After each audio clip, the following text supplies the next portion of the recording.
What if I told you that the most powerful empire in history didn't fall because of barbarians at the gate, but because it couldn't afford to pay its own soldiers? Think about that for a second. We're not talking about a small squad here. We're talking about 500,000 men. Each one needs armor, food, a place to sleep, a salary, and, after 25 years of marching and bleeding, a fat pension check. Now multiply that by every single legionnaire, every archer on the Scottish border, every sailor in the Mediterranean, and every cavalryman watching the Persian frontier. The annual bill? Somewhere between 400 and 700 million sestertii. To give you perspective, the entire Roman Empire under Emperor Augustus pulled in maybe 1 billion sestertii a year. That means the military alone ate up at least half of everything Rome earned. Every single year. So here's the real story of Rome, not the marble columns or the gladiators.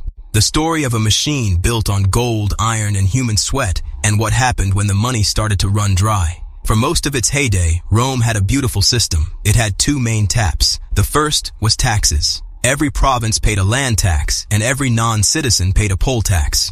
If you owned a vineyard in Gaul or a wheat field in Egypt, the Roman census man knew exactly how much you owed. And if you didn't pay, the publicani, those terrifying private tax collectors who bought the right to squeeze money from you, showed up at your door. It wasn't fair, it wasn't kind, but it worked. The second tap was conquest. And this is where Rome got brilliant. When Caesar conquered Gaul, he didn't just win land, he won a lottery. He allegedly sold over 1 million Gauls into slavery and looted so much gold that the price of gold temporarily dropped in Rome. When Augustus rolled into Egypt, he didn't just grab a province, he grabbed the breadbasket of the world. Egypt's grain fed Rome, and its taxes filled the imperial treasury so completely that Augustus kept Egypt for himself, not the Senate. And when Trajan sacked Dacia in the early 100s AD, he hauled back something like 165 tons of gold and 330 tons of silver, enough to build his famous column, pay his troops, and keep the whole system humming for years. But here's the trap. Conquest is a drug. You need it to feel good. And when the conquest stopped, when there were no more Dacias to loot, no more Gauls to enslave, Rome was left with only the first tap,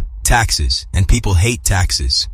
By the early 200s AD, the cracks were showing. Emperor Caracalla did something desperate in the year 212. He gave Roman citizenship to almost every free person in the empire. Sounds generous, right? It wasn't. It was a cash grab. Citizens paid inheritance taxes and freedom taxes that non-citizens didn't. So Caracalla expanded the tax base overnight. Then, in the same breath, he raised military pay by 50%.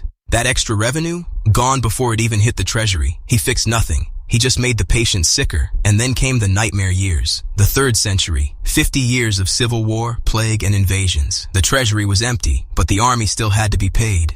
So emperors did what desperate people always do. They cheated. They took the silver denarius, which was once 90% pure silver under Augustus, and they started cutting it. First 80%, then 50, then 20. By the 260s AD, that proud silver coin was barely 2% silver, just a copper slug with a silver wash. Soldiers opened their pay pouches and found junk. They weren't stupid. They saw their life savings evaporate, so they stopped fighting for loyalty. They fought for whoever gave them the biggest donative, a lump sum of real gold up front. That spiral is what kills empires. Not one battle, not one barbarian tribe. The quiet, grinding realization that the soldier at the gate hasn't been paid, and he's deciding whose head he'll crack for a real paycheck. But Rome didn't fall, not then. Why? Because a few hard men figured it out. Diocletian took the throne in 284 and did something radical. He didn't just recruit more troops. He rebuilt the tax system from the ground up.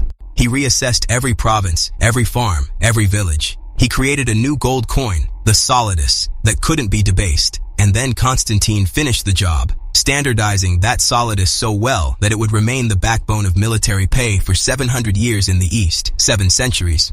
That's the difference between an empire that collapses and an empire that adapts. So the real question isn't who killed Rome, it's how did Rome survive itself? The answer is brutal and simple. Rome outlasted its enemies because it learned again and again that an army isn't built on courage.